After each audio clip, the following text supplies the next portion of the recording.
Guess what, people? I'm starting this video the same way I've started all the other videos. I'm saying the exact same thing I've been saying for the last 2 months. Things just got worse for little Fanny Willis. In fact, this might be the final nail in the coffin of her career. But honestly, I'm not so interested in the future of Fanny Willis's career. I'm mostly focused on watching this election interference witch hunt crash and burn to the ground. And well, friends, it seems as though that's exactly what's happening. I mean, at this point, this trial, or rather this spectacle, has become crazier and more entertaining than reality TV, as we now have more information that drops, cell phone records, which essentially prove that Nathan Wade and Fanny Willis both lied under oath. Both of these individuals have committed perjury. They are guilty, guilty, guilty. And I think the end result here, well, it can only be one thing: the absolute dismissal of all charges, the dismantling of this case, and removal of Fanny Willis. And of course, her little lover boy, Nathan Wade. Let me show you guys exactly what I'm talking about. We got some stuff to get into, so let's roll the tape. All right, folks. So pretty much as expected, like I called a couple months ago, we're going to get to the truth of this relationship. Whether Fanny Willis likes it or not, once those subpoenas hit, we were going to get to the bottom of this. Now, initially we were focused on transaction logs involving their various trips, cruises, the Caribbean, yada, yada, yada. And then, of course, phase 2, cell phone data logs. That's exactly what we got. Take a look at this. Trump lawyers, Nathan Wade's cell phone data contradicts testimony, could constitute perjury. Cell phone data obtained from AT&T through subpoena strongly suggests that Nathan Wade made 35 trips to Fulton County Prosecutor Fanny Willis's Hateville neighborhood, contradicting his testimony of just 10 visits. An affidavit filed Friday by Trump attorneys contends. The filing, if true, suggests that Wade might have committed perjury. Fulton Superior Court Judge Scott McAfee will decide whether to admit the affidavit and cell phone records into evidence. Nathan Wade testified that his relationship with Willis began in 2022 after Willis opened the case against Donald Trump in 2021. The affidavit appears to contradict that contention, the Atlanta Constitutional Journal reported. Trump's lawyers relied on data collected from Wade's cell phone and cell phone tower transmissions to track his movement. It seems to contradict Wade's testimony last week, in which he said that he had visited Willis at her condo in Hateville no more than 10 times before he was hired in November 2021. It also indicated Wade twice arrived late at night at the condo and left early in the morning in the months before Willis and Wade said their relationship became romantic in early 2022. Both Wade and Willis testified last week that they did not spend the night together at the Hateville condo. The timeline is important for 2 reasons. If Willis and Wade were a couple before she hired him, it raises the prospect that she may have violated at least the spirit of anti-nepotism rules, although Fulton's policy specifically focuses on family members. More importantly, both Willis and Wade have testified under oath that the relationship began in 2022. If defense attorneys can prove that they lied under oath, it could constitute perjury. The affidavit notes that Willis and Wade made 2,000 phone calls to each other during the first 11 months of 2021, and they also exchanged 12,000 text messages. Holy frickin' moly. When Fanny Willis was initially questioned on this exact issue, she responded like this. Mr. Wade visited you at the place you laid your head.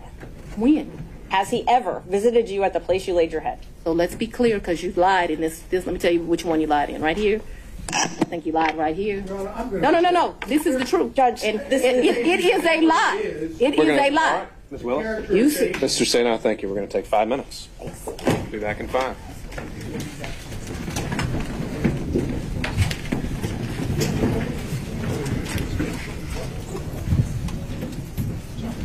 Claiming her legal opposition, quote, lied, but it turns out the only people who lied are her and her lover boy Wade. During Wade's testimony, he claimed the cell phone records would be incorrect if they contradicted his testimony. So if phone records were to reflect that you were making phone calls from the same location as the condo before November 1st, 2021, and it was on multiple occasions, the phone records could be wrong, or would be wrong, the Trump lawyer asked Wade. If phone records reflected that, yes sir, Wade replied. They'd be wrong, Trump's lawyer asked. Wade confirmed, quote, they would be wrong. Well, they weren't wrong. And not only was Mr. Nathan Wade making phone calls on multiple occasions from Fanny Willis's condo, but we now know that Nathan Wade visited her condo over 35 times. It wasn't a personal relationship, no. Nathan Wade was just going there in the middle of the night and leaving in the morning. Sounds like a frickin' booty call to me. Doesn't say stupid on my forehead. We're always stuck in this situation where Democrats want to deny the most obvious reality. This isn't conclusive conclusive proof of anything. Are you freaking kidding me? They weren't even working on a case together, yet they exchanged 12,000 texts and 2,000 phone calls, and Nathan Wade would just sleep over at Fanny Willis's home? I guess they were just working throughout the night on a non-existent case. Or maybe they were drinking hot chocolate and watching movies. Give me a freaking break. This proves that they were in a relationship before 2022. And this proves that Fanny Willis hired her lover boy and then funneled $650,000 through him, indirectly enriching herself. You know, it's interesting because Fanny Willis said this at one point.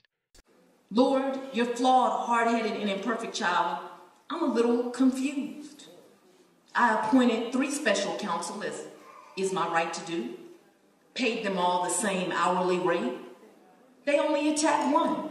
She claims that she paid all the prosecutors who worked beneath her the same amount, maybe the same rate, but certainly not the same amount. Here are the facts. Public records obtained from Fulton County show the amount each were paid differed substantially. The DA's office paid Special Prosecutor John Floyd's law firm close to $73,000. Special Prosecutor Anna Cross's law firms were paid a total of roughly $90,000. Over the same time period, the DA's office paid the law offices of Nathan J. Wade more than $650,000. Fanny Willis paid Nathan Wade nearly 10 times what she paid her other special prosecutors. Interesting, yet again another lie or another at least dishonest misdirection. It's time for this whole thing to wrap up. We now have cell phone location records confirming that the relationship started before he was hired. Fanny Willis clearly acted unethically. She lied under oath multiple times, and even her defense or her justification, the dishonest claim that the relationship started after, even if that was the case, if they had gotten into a relationship post bringing Nathan Wade on as a special prosecutor, well, then she should have removed him from the case. She never did, so her defense obviously doesn't stack up, and that's if we're incredibly generous and we give her the benefit of the doubt, but the simple fact here is that she doesn't deserve the benefit of the doubt. Both Nathan Wade and Fanny Willis perjured themselves. They acted unethically, they acted illegally, they certainly acted corruptly, and instead of coming clean, they've attempted to weasel their way out of any responsibility, but at this point, there's just too much damning evidence for that to ever happen. If Fanny Willis somehow, miraculously, comes out of this whole thing unscathed and her case against Trump continues, the country is lost at that point. But I don't think that's going to happen. I don't think any judge would be willing to risk their career to save Fanny's Fanny. This witch hunt is done and dusted. Time to wrap it up and close up shop.